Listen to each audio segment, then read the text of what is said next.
अस्सलाम वालेकुम दोस्तों। सुर आसा जो बैत पढ़ंदुसि।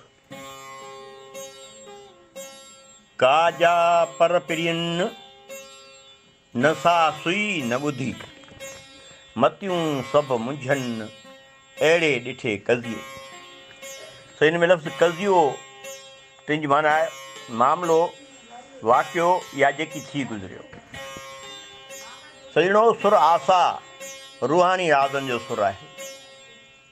हिन बैत में लतीफ़ साईं फरमाइनि था त मुंहिंजे महबूब, मुंहिंजे मालिक में जे पंहिंजे मन में को अहिड़ो राज़ आहे जेको न कंहिं ॿुधो न ॾिठो। तंहिं करे जॾहिं उन ते ग़ौर थो कजे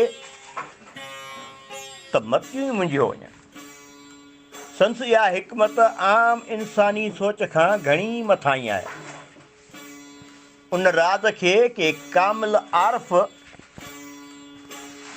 ई सम्झी सघंदा, बाक़ी ॿिए जी जाइ न आहे।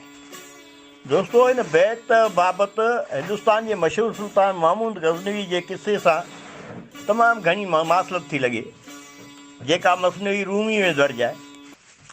सुल्तान महमूद गज़नी हिकु क़ीमती हीरो पंहिंजे दरबारी अमीरनि खे ॾेई पोइ हुकुम कयो त हिनखे भञी भोरा भोरा करे छॾियो।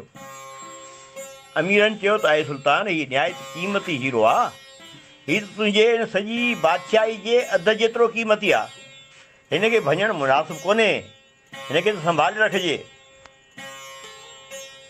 पर जॾहिं उहो ई हीरो हर हिक खां थींदो, दरबारी खां जॾहिं अयाज़ हबशीअ जे हथ में आयो, जेको सुल्तान खे निहायत ई वेझो ऐं प्यारो हो,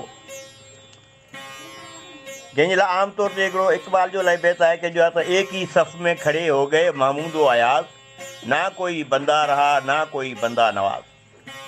सो उन वटि जॾहिं पहुतो त हुन बिना देर जे भञी छॾियो। सुल्तान महमूद खे अयाज़ जो इहो अमल निहायत पसंदि आयो। जंहिं हीरे जी क़ीमत ॾे न ॾिठो, पर सुल्तान जे हुकुम खे ॾिठो, जेको हुनजो मालिक ऐं मुरबी, उनजे हुकुम खे ई हुन असली हीरो जी हैसियत ॾिनी ऐं पंहिंजे मालिक जे हुकुम जी सरताबी करणु वाजिबी न हुई। रूमी जे मसनवी में अचे थो त मां हिकु घड़ी पल लाइ बि जेकॾहिं पंहिंजी नज़र खे पंहिंजे मालिक खां फेरियां, रब खां फेरियां, त मुशरिक थी पवां। पर जेको बि माण्हू उन पथर यानी मोतीअ ते ई नज़रूं रखे त पोइ उन जो मालिक ख़ुदा न, पर उहो ई पथर थींदो ऐं पोइ त उहो मुशरिक थी पियो न। ये लतीफ़ जी ॿोली।